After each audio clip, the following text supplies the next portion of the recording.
Hey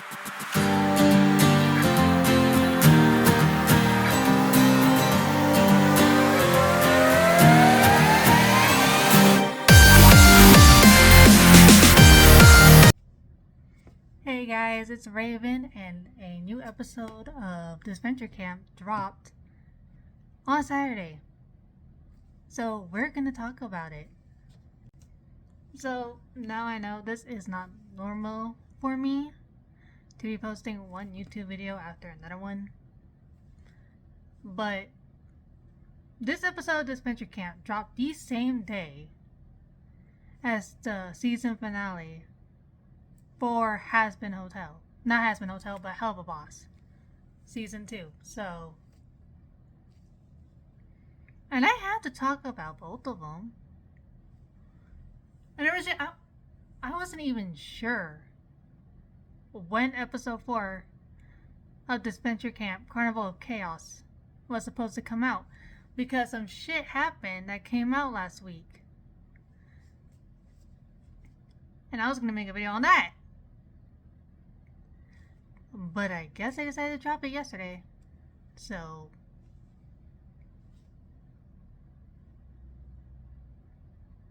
I don't know what's going on anymore.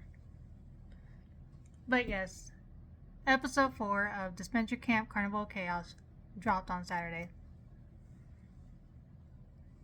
And I'm going to get this out of the way now. Did I miss something? When the hell were Hannah and Amelie friends? When were they allies? Because last episode, Hannah was getting on Amelie's ass about being a bitch. So when the fuck did they become like friends and start an alliance? Like, am I missing something? I feel like I'm missing something.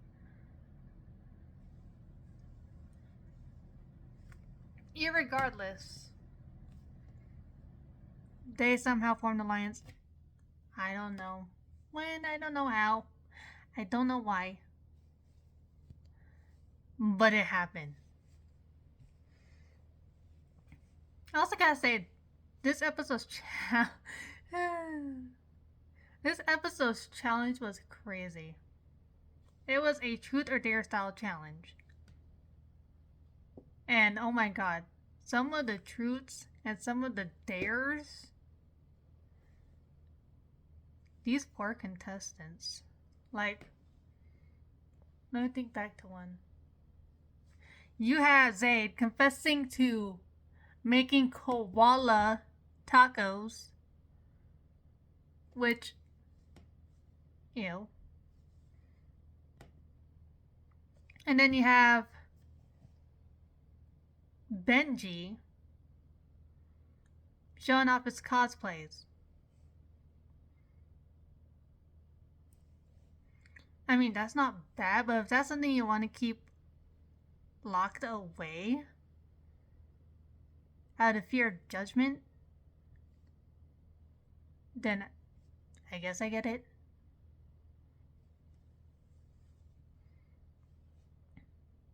I mean, I guess I kind of don't. But I do consume cosplay content, and I mean, look at my makeup. I have an out there style, so. But you do you. Also, some of these were really as fucked up. Like, Marissa's. For example,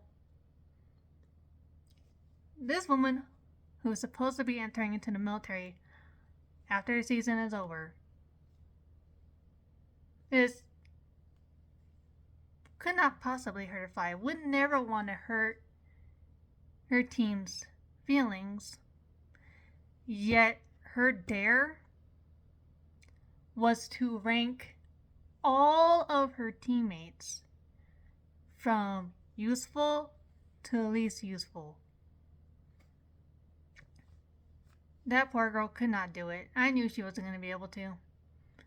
She was not going to be able to do this. But that poor girl.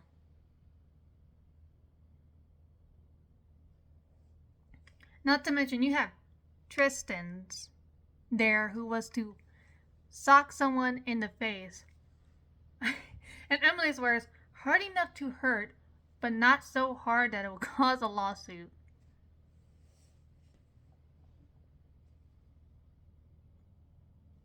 I feel so bad for them. Like, they're definitely lover, not fighter. And especially since Zayd was the one to volunteer to get punched in the face because of the whole koala taco thing. And Zayd and Tristan are like besties. I mean, if it was someone Tristan may have actually not liked, they probably would have done it. But in their own words, they don't have any enemies. Again, lover, not fighter.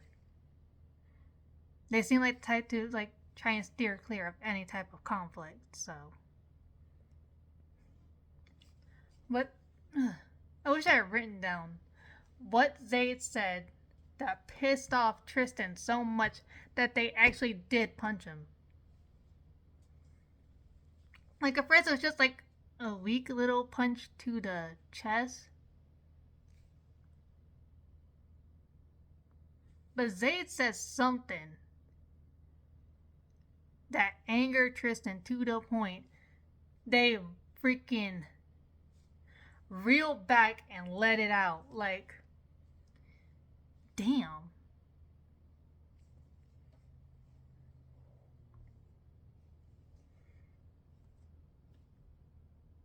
Damn. That was crazy. Never did I ever think I would ever see Tristan. Think he's on they're on red team?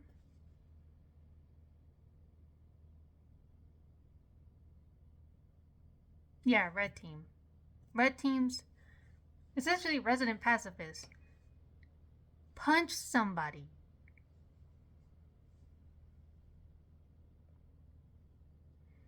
And again, Linda stays pissing me off with her hypocrisy.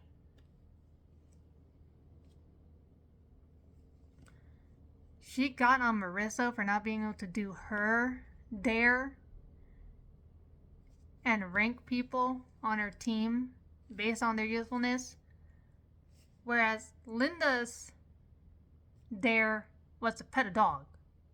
And yes, it was an aggressive dog. It was growling. But in Marissa's defense, the whole thing was fucking bullshit. Marissa's ranking could have hurt multiple people. Especially since we know she has a liking for Anastasia, but we don't know how useful she sees Anastasia as on the team.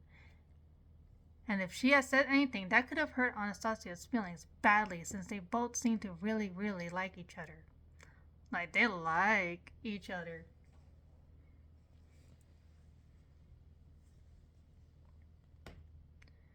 Whereas Linda's dare of pet this aggressive ass dog would have only really hurt her. And it wasn't a rabid dog or anything. The worst that could possibly happen, yes, could have been rabies, but it wasn't rabid. The worst that could happen was she got bitten by the dog. I've been bitten by a dog. I have scars on my thigh to fucking prove it.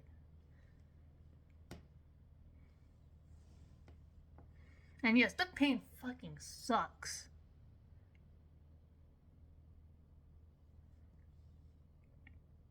But again, it will only hurt her as opposed to Marissa's, which could have really destroyed her standing with her team.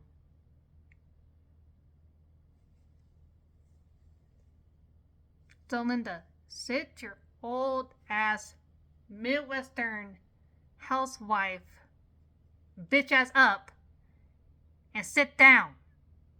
Ooh, I'm so sick of her. I am so sick of her.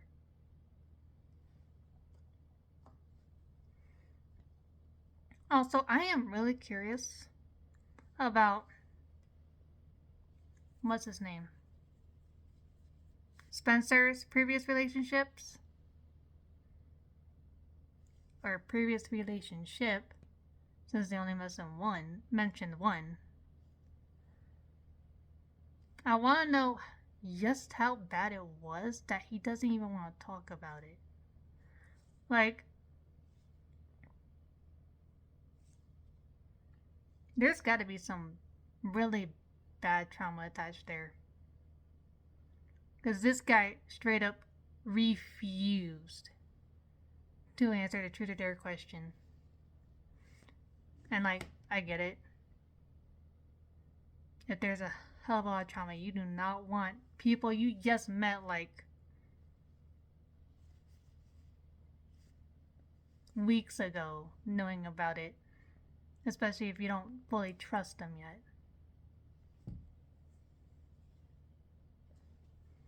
But at the same time, I am still curious.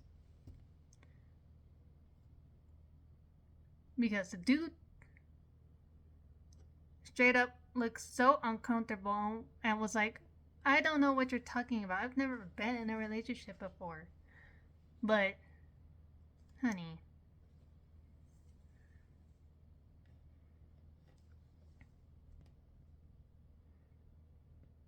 Also, I wasn't paying much attention because I was texting while watching this episode, I'll admit. But Logan kissing that guy for his dare, like, is my guy closeted?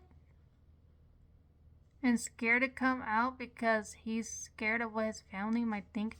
He mentioned in his interview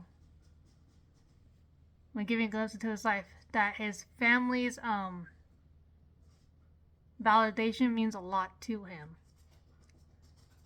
So if his family is homophobic, it will be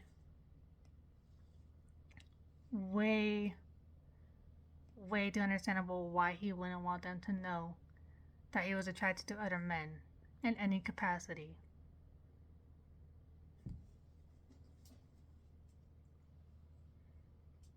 But at the same time, you gotta live your truth. He pushes down his accomplishments, pushes out his real self, and only worries about his family's validation of him. He tried to ignore the fact that he was a third place Olympic medal winner while on Disventure camp. But my guy, be proud of your accomplishments. Be proud that you did that. Now, I know I'm talking about an anime series, but still.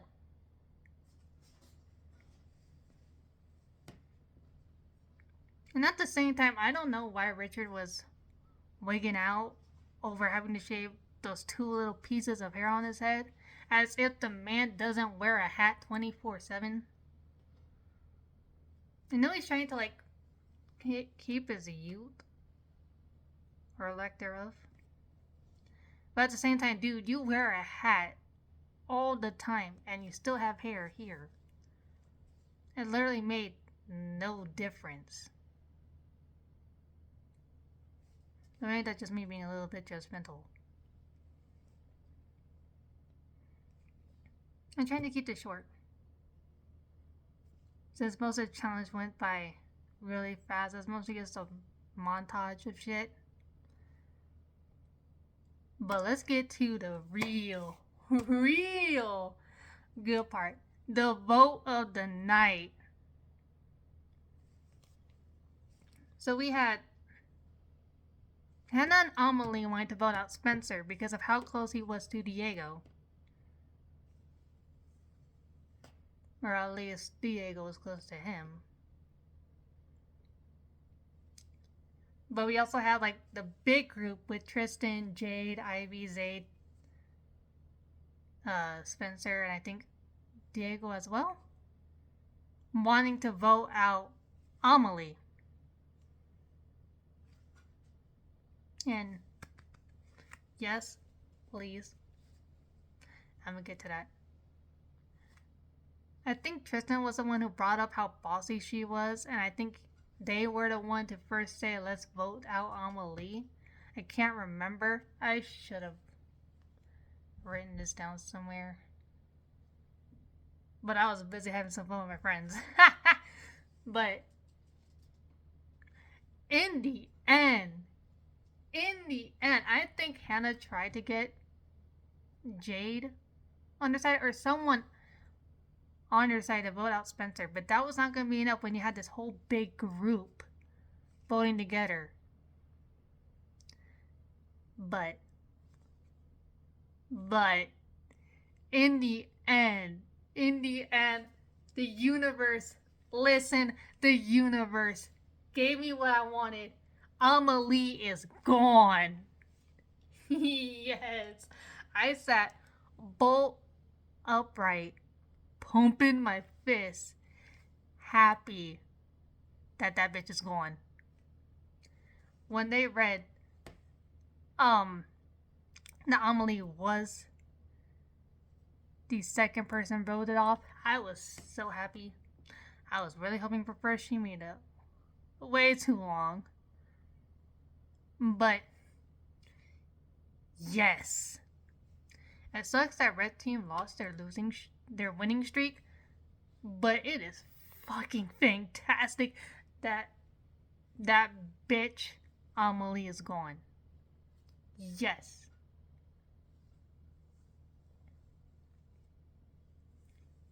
And when she left, she wanted to say she was too harsh on some people. That is like the understatement of the century, ma'am. You were a bossy ass bitch trying to run this whole thing like it was your company. I feel bad for your employees. I forgot to mention that her challenge, her dare, was to read the negative reviews she got from clients. I forgot what one said, but I think they said she smelled or something.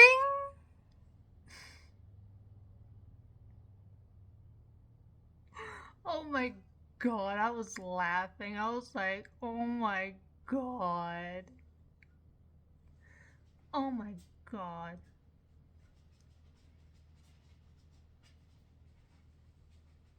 I really want to know what her employees think of her.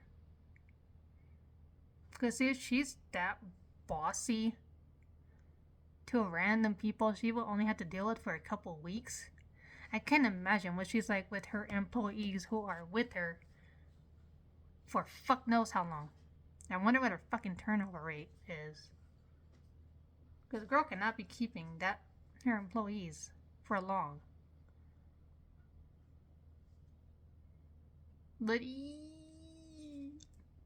I am so glad she's gone. I am so glad she's gone. Yes. Yes. Alright, guys, that is all I had to share with you guys today about Disventure Camp Carnival of Chaos Episode 4 Hot Mess.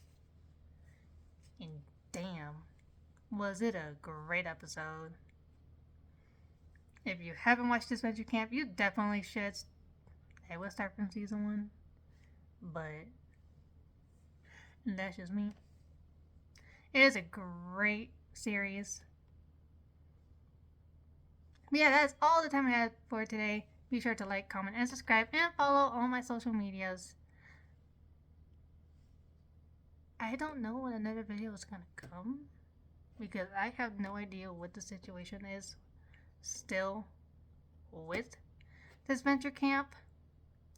But I might be looking to a new series here this week, and then just try and post about that while waiting for another episode of Disventure. But we'll see. Either way, guys, see ya. Have a good whatever it is, wherever you are. Catch you in the next video. Bye.